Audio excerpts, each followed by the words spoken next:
Good morning class 5। बेटा आज हम लोग क्या रीड करेंगे पता है आपको? क्या पढ़ना है आज हम लोगों को? आज हम लोग को पढ़ना है मॉरल। ओके, तो आप मॉरल बुक अपनी टेकआउट कर लीजिए और सब लोग बैठ जाइए, रेडी हो जाइए। Today we will study chapter 1। आज हम लोग चैप्टर 1 पढ़ेंगे। ओके, तो first of all what is the name of the chapter? सबसे पहले तो नेम जानते हैं, चैप्टर का नाम क्या है? The will to sacrifice. The will to sacrifice क्या मतलब हुआ इसका? विल मतलब इच्छा और सेक्रीफाइस मतलब क्या होता है? सेक्रीफाइस मतलब बलिदान की इच्छा। तो अब इस चैप्टर में हम पढ़ेंगे कि किसके अंदर बलिदान करने की इच्छा है और या थी। ठीक है, जो भी चीजें पढ़ेंगे, बलिदान कह लो, त्याग कह लो, सिनोनिम्स है सर। ठीक है, पर्यायवाची हिंदी में बोलते हैं। तो अब त्याग की इच्छा के बारे में हम लोग इस चैप्टर में पढ़ेंगे। क्लियर? चलो अब देखो बेटा क्या है इस चैप्टर में, क्या लिखा हुआ है, कैसे क्या स्टोरी। बहुत अच्छी स्टोरी है, बहुत ध्यान सुनिएगा स्टोरी को, बहुत मजा आएगा। ठीक है, देखिए बेटा कह रहे हैं कि लॉन्ग टाइम, बहुत समय पहले की बात है, हुआ क्या था कि एक फॉरेस्ट में जो है वो क्या हुआ कि बहुत बहुत बहुत सारे एनिमल्स लगे। फॉरेस्ट में बहुत सारे एनिमल्स लगे और भाई जानते ही हो आपकी ठंडी पड़ती है, गर्मी पड़ती है, बारिश भी होती है। तो ऐसे ही जब एक बार फॉरेस्ट में बारिश होने लगी ना, बारिश होने लगी, बारिश के बाद क्या आ गई? ठंड आ गई। जब बारिश के बाद बारिश होने के बाद जब ठंड आई तो क्या हुआ? स्नोफॉल होने लगा और स्नोफॉल से पूरा जंगल बर्फ से ढक गया एकदम। और इतना ज्यादा स्नोफॉल हुआ कि जो छोटे छोटे एनिमल्स थे ना वो बर्फ में दब जा रहे थे, दब के मरने लगे। और जो बड़े बड़े एनिमल्स थे उनको वो चल नहीं पा रहे थे, वो एक जगह से दूसरी जगह जा नहीं पा रहे थे, वो शिकार नहीं कर पा रहे थे। मतलब एकदम वहां जंगल में चलना फिरना बंद। जैसे इस समय लॉकडाउन हुआ है ना, जब लॉकडाउन हुआ था तो सब चलना फिरना हम लोग का बंद हो गया था ना बाहर, वैसे ही समझ लो कि जंगल में भी एकदम लॉकडाउन हो गया और चलना फिरना एकदम बंद हो गया। सब एनिमल्स अपने केव में, अपने den में, चिड़िया अपने नेस्ट में रहती थी, नेस्ट के ऊपर भी बर्फ जम जाती थी। मतलब सर्वाइवल बहुत टफ हो गया, वहां पे रहना बहुत टफ हो गया, खाना पानी मिलना मुश्किल हो गया। अब क्या होगा? सब एनिमल्स परेशान हुए कि भाई कुछ मिल ही नहीं रहा है खाने पीने को, कैसे खाए पिए, क्या करें, कैसे जिए। तो सब एनिमल्स ने क्या किया? मीटिंग अरेंज की। सारे एनिमल्स मिले और मीटिंग अरेंज की। उस मीटिंग में उन्होंने क्या बातें की? वो कहे कि भाई देखो अब इस विषम स्थिति में, इतनी बुरी स्थिति है, इसमें क्या किया जाए? तो एक ही इंसान है जो मदद कर सकता है। कौन कर सकता है? जैसे हम लोग इस कठिन परिस्थिति में किसके आश्रय बैठे हैं? भगवान के आश्रय में। सब लोग छोड़ दिया कि भाई भगवान जो करेंगे ठीक करेंगे, अच्छा करेंगे, भगवान ही हम लोग को पालेंगे पोसेंगे। तो सारे एनिमल्स ने भी यही बात सोची। उन्होंने कहा कि जो क्रिएटर है ना, यहाँ पे भगवान के लिए क्रिएटर नाम दिया है, सृष्टिकर्ता जिसको हिंदी में बोलते हैं। तो क्रिएटर के पास लोगों ने सोचा कि अब अपनी फरियाद लेकर के, अपना अनुनय विनय लेकर के हम लोग इसके पास जाएंगे, क्रिएटर के पास, जिन्होंने सृष्टि की संरचना की है, जिन्होंने पूरी दुनिया बनाई है, उनके पास हम लोग जाएंगे और उनसे मदद मांगेंगे। भाई कुछ हमारे लिए मदद करिए ताकि हम लोग इस कठिन परिस्थिति से, इस कठिन कंडीशन से जो है वो हम लोग आगे निकल सके, उबर सके। अब क्या हुआ? भाई सब लोग मिलकर डिसाइड कर लेंगे कि आखिर जाएगा कौन? बहुत दूर जाना था भाई। क्रिएटर यानी भगवान कहाँ रहते हैं? सबको पता है भगवान बहुत दूर, मतलब अर्थ से दूर, अंतरिक्ष से दूर, सन मून स्टार सबसे दूर कहीं रहते हैं भगवान। ठीक है, यूनिवर्स के बाहर कहीं माना जाता है कि भगवान की एग्जिस्टेंस होगी। तो यही सोच के उन एनिमल्स ने सोचा कि भाई जाना तो बहुत दूर है और कौन जा पाएगा? तो और भाई जो जाएगा उसको बोलने का अच्छा तरीका मालूम होना चाहिए, वो मतलब जो एनिमल्स कम्युनिटी है उसको अच्छे से रिप्रेजेंट कर पाए, सारी चीजें, सारी क्वालिटी उसके अंदर होनी चाहिए, तभी तो भगवान को मना पाएगा। अच्छा, तो बात होते होते होते होते होते होते एक बर्ड के बारे में बात आई। इसका नाम क्या था? The rainbow crow. इस बर्ड का नाम क्या है? द रेनबो क्रो मीन्स कौवा। क्रो मीन्स क्या होता है? कौवा होता है। लेकिन रेनबो क्रो मीन्स वो कौवा कैसा था? वो रेनबो, मतलब उसके सारे जो फेदर्स थे, ठीक है, जो कलर था वो सारे रेनबो के सारे कलर्स। रेनबो में 7 कलर्स होते हैं ना, सब कलर्स मिलाकर के उसके मतलब बहुत ही ब्यूटीफुल वो बर्ड था। सारे कलर्स मिलाकर के उसके अंदर जो फेदर्स थे, उसकी आवाज बहुत मीठी, बहुत प्यारी थी। ठीक है, मतलब वो एकदम जैसे कोयल जिसको कहते हैं, कोयल से भी ज्यादा अच्छा वो गाता था। ये सारी चीजें उसके अंदर सारी क्वालिटीज थी। तो बात हुई, हाँ उसके फेदर्स भी बड़े बड़े थे और सारी चीजें उसके पास थी कि भाई वो उड़ करके उड़ जा सकता है, इतनी एबिलिटी उसके पास थी। यही सोच करके क्या किया गया, उसको चुना गया। वो भी तैयार हो गया कि नहीं मैं सेक्रीफाइस करने के लिए तैयार हूँ, मैं जाऊंगा अपना भाई अपना वो सब सन मून स्टार्स यूनिवर्स को पार करते हुए फाइनली भगवान के पास पहुंच गया, क्रिएटर के पास पहुंच गया। अब क्रिएटर्स के पास पहुंचने के बाद उसने क्या किया, उसने भाई क्रिएटर को आवाज लगाई, oh my lord, oh creator please come. बहुत देर तक आवाज लगाई उसने क्रिएटर को, लेकिन कोई आवाज वापस नहीं आई, कोई आंसर उसको मिला ही नहीं। जब कोई आंसर नहीं मिला तो सोचा कि अब क्या करूं, भाई भगवान है, इतने आसानी से थोड़ी मिल जाएंगे सबको, इतने आसानी से थोड़ी बाहर आ जाएंगे। तो उसने क्या किया ना, उसने सिंगिंग शुरू कर, मतलब अपना जो उसका फेवरेट सॉन्ग था, सबसे मेलोडियस सॉन्ग जो था, सबसे सुरीला गीत जो वो गाता था, वो गाना उसने शुरू कर दिया। जब गीत काफी देर तक उसने गाया और भगवान ने उसके गीत सुने तो उनको बहुत अच्छा लगा, बहुत इम्प्रेस हो गया उसके गीत से, इतना उनको मनोहर इसको कहते हैं लगा वो गीत कि भाई वो निकल के बाहर आ गए और देखने लगे कि भाई इतना सुंदर गा कौन रहा है।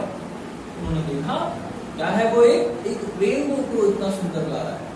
क्या बताओ, तुम इतना सुंदर गा रहे हो, तुम धरती से अर्थ से इतनी दूर मेरे पास आए हो, बताओ क्या बात है, क्या कारण है कि मुझे बुला भी रहे थे, बोलो बताओ क्या बात है।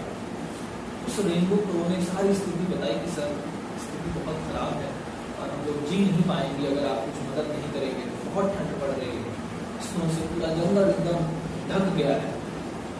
क्रिएटर ने कहा भाई देखो ये जो स्नो या आइस ये रेन जो है ना, ये मेरे बनाए हुए नहीं है, मतलब इसमें मेरा कोई जोर नहीं चलता है, मेरे बनाए हुए तो है लेकिन इसमें मेरा कोई जोर नहीं चलता है, इनकी खुद की इच्छा होती है। जब जहाँ बारिश करते हैं, जब आइस स्नोफॉल करना हो, स्नोफॉल होती है, तो ये अपनी इच्छा से होते हैं और इनको डिस्ट्रॉय नहीं किया जा सकता, इनको खत्म नहीं किया जा सकता।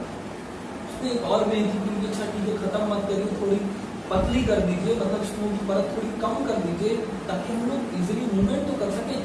क्या देखो ये भी मेरे बस में नहीं है, कहा फिर भी कुछ तो मदद करिए। भगवान सोचने लगे क्या मदद करूं इसकी। फिर उन्होंने कहा कि नहीं भाई इतनी दूर आए हो, इतना अच्छा गीत सुनाया हो, कुछ तो मदद करनी है तुम्हारी। तो उन्होंने क्या किया, उनके पास तो सब कुछ था भाई। तो भगवान ने एक स्टिक तोड़ी, एक डंडी तोड़ी, स्टिक से डंडा तोड़ा और उसको सन में लगा दिया। सन था उनके पास, सन भाई भगवान ने बनाया तो सन के पास सन में ऐसे लगाया। जैसे सन में लगाया भाई, सन क्या होता है, आग का गोला होता है, ठीक है, sun is a ball of fire. तो जैसे सन में लगाया वैसे ही जो है वो लकड़ी जलने लगी। तो उन्होंने लकड़ी उठा करके हैंड ओवर कर दी, किसको दे दी वो लकड़ी उठा कर उन्होंने क्रो को दे दी। क्रो ने उसको क्या किया, उसको अपने मुंह को दबा दिया, इन चोंच में दबा दिया उसको। और जब दे रहे थे तो उन्होंने उसको हिदायत दी कि देखो ये लकड़ी मैं तुम्हें दे रहा हूं, लेकिन ये लकड़ी लेकर के तुम जब अर्थ पे जाओगे तो तुम जितनी तेज उड़ सको उतनी तेज उड़ के जाना, वरना अगर ये लकड़ी रास्ते में बुझ गई, खत्म हो गई जल के, तो फिर मैं तुम्हें फायर नहीं दे पाऊंगा। इसको फायर कहते हैं, ये भी बताया उन्होंने। इस लकड़ी को क्या कहते हैं, इस लकड़ी में जो मैंने आग जलाई है, जो मतलब जो प्रकाश हो रहा है उसको फायर कहते हैं, ठीक है। और ये फायर है, इसको अर्थ पे लेके जाओ और ले जाकर के सब एनिमल्स को दो, वो लोग इससे गर्मी लेंगे, बर्फ पिघलाएंगे और फिर उनका जो लाइफ स्टाइल है वो इजी हो जाएगा, आसानी से वो जी लेंगे। लेकिन वही हिदायत दी कि भाई इसको बहुत जल्दी लेके जाना होगा, तब तक लकड़ी बुझ ना जाए, ध्यान देना। तो सेक्रीफाइस करने का पूरा मूड बना चुका था, पूरा उसको मतलब अंदर से दृढ़ निश्चय था कि नहीं मैं ले जाऊंगा इसको। और उन्होंने सोचा कि जो भी होगा मैं ले जाऊंगा इसको। उड़ गया, जितना तेज उड़ सकता था उड़ने लगा। लेकिन भाई फायर है, फायर धीरे धीरे जल रही है। जब तेज हवा में थोड़ी चली, हवा उसको मिली तो और तेज से वो जलने लगी। जब वो और तेजी से जलने लगी तो उसने क्या कि जो रेनबो क्रो था, इतना सुंदर क्रो, उसके टेल में आग लग गई, आग के जलने की वजह से। टेल में आग लगने से क्या हुआ, उसकी टेल जल गई। और क्या हुआ, उसके सारे फेदर्स, जितने भी फेदर्स थे एकदम डल ब्लैक हो गए, काले हो गए, वो भी एकदम डल काले, ठीक है एकदम। प्लस और जब वो क्लाउड्स की तरफ से जाने लगा, क्लाउड के पास उड़ने लगा तो उससे क्या हुआ, आग में स्मोक पैदा हो गया, धुआं होने लगा, और वो धुआं उसके मुंह में जाने लगा, और जब धुआं उसके मुंह में जाने लगा तो उसकी जो आवाज थी ना वो भी खराब हो गई। अब सिर्फ वो काव काव जैसे कौवा क्या करता है, काव काव ही करता है, तो वो बस काव काव कर सकता था, उसकी सारी सिंगिंग एबिलिटी खत्म हो गई, उसके फेदर्स जल गए, उसके टेल जल गई, वो पूरा ब्लैक हो गया, प्लस उसके सारे जो सिंगिंग एबिलिटीज की खत्म हो गई, जल गई, फेदर्स जल गए, मतलब ब्लैक हो गए, खत्म नहीं हो गए, ब्लैक हो गए। अच्छा, अब क्या हुआ, फिर भी बहुत मेहनत करके वो जल्दी से जल्दी 3 दिन का रास्ता था हेवन से लेके और अर्थ का, लेकिन उसने उसको बहुत जल्दी खत्म किया और आग के बुझने से पहले पहले वो अर्थ पे पहुंच गया। पहुंचने के बाद उसने वो जो स्टिक थी, फायर स्टिक थी, उसने हैंड ओवर की एनिमल्स को, एनिमल लिया, सारे एनिमल्स उसको यूज किए, उसको जलाए, उसको और भी लकड़ियों में आग लगाई, प्लस उससे गर्म की बॉम्ब लिया, ठीक है, बर्फ जहाँ जहाँ जरूरत थी पिघलाई, और उसको बहुत थैंक्स भी किया। लेकिन भाई क्रो इतना सुंदर रेनबो कलर्स वाला, तो इतनी सुंदर उसकी आवाज, सब खत्म हो गई, बहुत मायूस था, वो एकदम मायूसी में एक पेड़ की टहनी पे जाके बैठ गया, बहुत अफसोस में डूबा हुआ था। तब क्या हुआ, तब जो क्रिएटर थे ना वो आए उसके सामने और उन्होंने कहा कि देखो तुम बिल्कुल मायूस मत हो, तुमने बहुत बड़ा काम किया है आज, तुमने इतना बड़ा काम किया है, अर्थ पे फायर लेके आए हो तुम, पूरे एनिमल्स जितने एनिमल्स हैं इसके लिए तुमको प्रेज करेंगे, तुमको धन्यवाद देंगे, तुम्हारी पूजा करेंगे। और उन्होंने अपना हाथ ऐसे करके, जैसे कहते हैं ना जादू करना, ठीक है, तो उन्होंने जादू किया, अपना हाथ उसके फेदर्स की तरफ पॉइंट किया, और उसके जो फेदर्स थे वो सब शाइनी ब्लैक में बदल गए, जो डल ब्लैक हो गए थे वो शाइनी ब्लैक में, मतलब चमकते हुए ब्लैक में कन्वर्ट हो गए।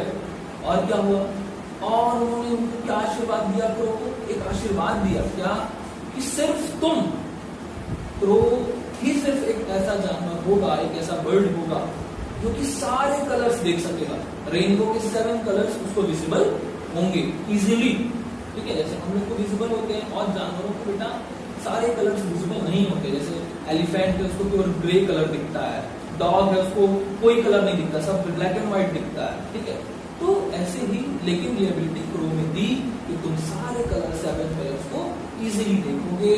और क्या एबिलिटी दी उसको भाई, और एबिलिटी दी कि भाई तुम जहां भी रहोगे, जहां भी, चाहे इंसान हो चाहे जानवर हो, सब तुम्हारी पूजा करेगा, सब तुमको अच्छा मानेंगे, ठीक है। और ये एबिलिटी देने के बाद, ये आशीर्वाद देने के बाद भगवान डिसअपियर हो गए। डिसअपियर होने के बाद भाई उसको बहुत अच्छा लगा ये सुन के कि चलो हम प्रेज किए जाएंगे, एनिमल्स हमारे सेक्रीफाइस के लिए हमें प्रे करेंगे, ठीक है। तो ये बेटे स्टोरी आपकी द विल टू सेक्रीफाइस की, मतलब भाई उसके अंदर दृढ़ इच्छा थी कि वो सेक्रीफाइस करेगा, और उसका फल मिला भी, भाई अच्छी एबिलिटी मिल गई उसको, ठीक है।